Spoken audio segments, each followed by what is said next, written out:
সম্মানিত সাংবাদিক ভাই ও বোনেরা, আসসালামু আলাইকুম ওয়া রাহমাতুল্লাহ। প্রথমে 24শে অভ্যুত্থানের শহীদদের শ্রদ্ধা জানাই। তাদের রক্তের বিনিময়ে আমরা স্বপ্নে সোনার বাংলাদেশ পেয়েছি। এই নতুন দেশকে ফ্যাসিস্ট মুক্ত রাখতে এবং সবার অধিকার কায়েম করার জন্য গঠিত হয়েছে ডক্টর মোহাম্মদ ইউনূসের নেতৃত্বে অন্তর্বর্তীকালীন সরকার। তিনি অনেকগুলো সংস্কার কমিশন গঠন করেছেন। তার মধ্যে অন্যতম হল নারী বিষয়ক সংস্কার কমিশন।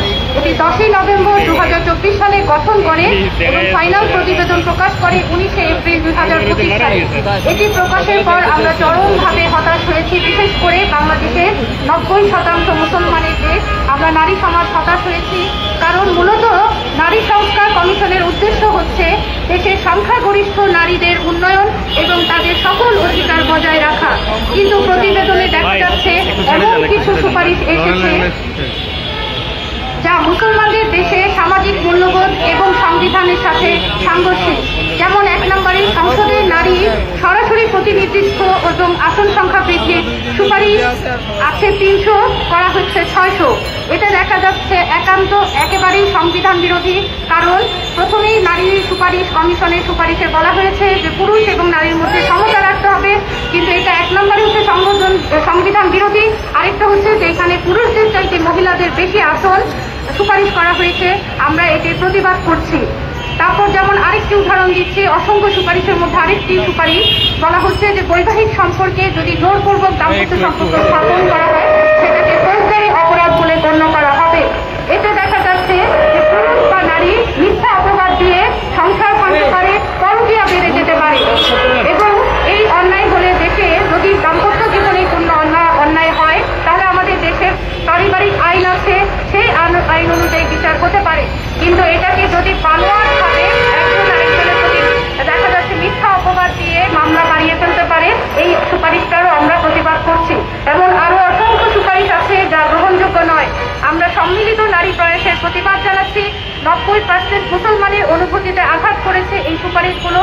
আমাদের আওয়াজ হচ্ছে জোরালো, ভাষা স্পষ্ট এবং দাবি একটাই, অবিলম্বে এই কমিশনের বিতর্কিত সুপারিশগুলোকে বাতিল করতে হবে এবং নারী কমিশন যে সংস্কার করেছে সেই সংস্কারকে আবার বাতিল করে দিয়ে নতুনভাবে কমিটি গঠন করতে হবে। এবং এই কমিটিতে অবশ্যই বাংলাদেশের অসংখ্য মহিলা ইসলামিক স্কলার রয়েছেন, তাদেরকে রাখতে হবে যেন 90% মুসলমানের দেশে এবং অন্যান্য যে ধর্মীয় লোক আছে তাদেরও প্রতিনিধি থাকতে হবে, যেন কোনো ধরনের মূল্যবোধ সংবিধান বিরোধী কোনো সুপারিশ তৈরি না হয়। ধন্যবাদ সাংবাদিক ভাইয়েরা। আসসালামু আলাইকুম ওয়া রাহমাতুল্লাহ।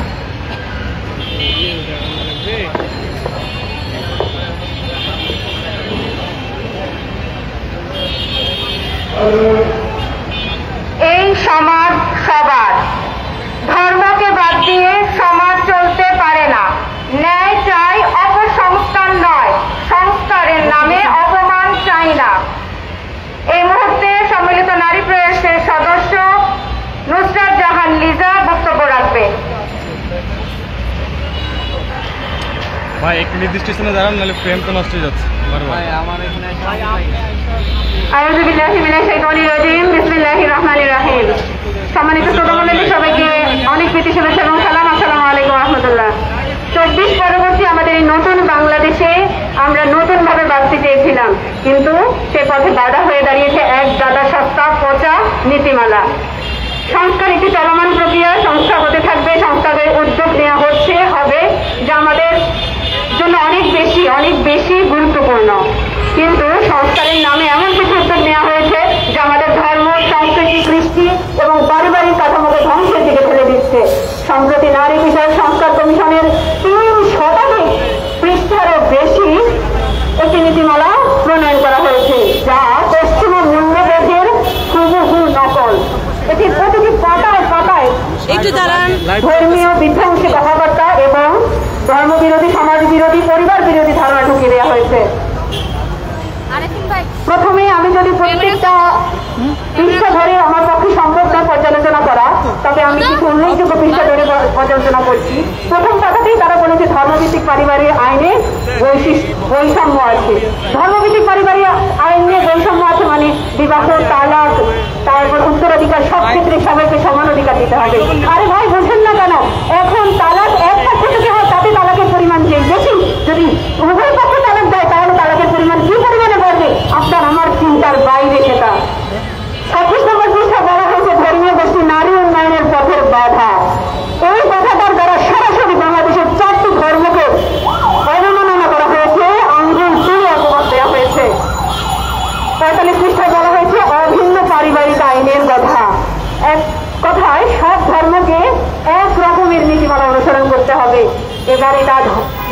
কর্তৃক কালচার হোক, বিবাহ কালচার হোক অথবা তালাক কালচার হোক, পারিবারিক কালচার হোক, সব ক্ষেত্রে সবাইকে একই নিয়ম ফলো করতে হবে।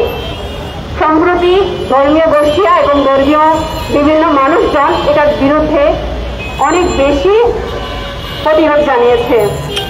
41 পৃষ্ঠায় বলা হয়েছে বিবাহ বিচ্ছেদের ক্ষেত্রে সম্পত্তির 50-50 ভাগাভাগি হবে। তার মানে বৈবাহিক সম্পত্তির 50 ভাগ দিতে হবে যদি তালাক হয়ে যায়।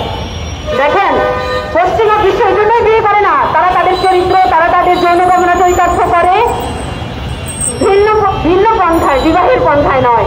তাদের পরিবার নেই, তারা এই অস্বস্তিকর পরিবেশ থেকে, অস্বস্তিকর যন্ত্রণা থেকে বের হয়ে আসার জন্য মাদার্স ডে পালন করে। আমরা কি সেই দিকেই এগিয়ে যাচ্ছি? আমরা যেতে চাচ্ছি না, আমাদেরকে এগিয়ে নিয়ে যাচ্ছে। আসুন সবাই মিলে একসাথে প্রতিরোধ গড়ে তুলি এর বিরুদ্ধে। 74 পৃষ্ঠায় বলা হয়েছে বৈবাহিক দর্শনের কথা।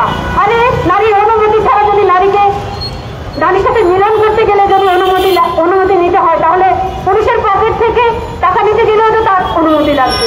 একজন বিবাহিত নারীর অনুমতি ছাড়া তার সাথে মিলন করা যাবে না।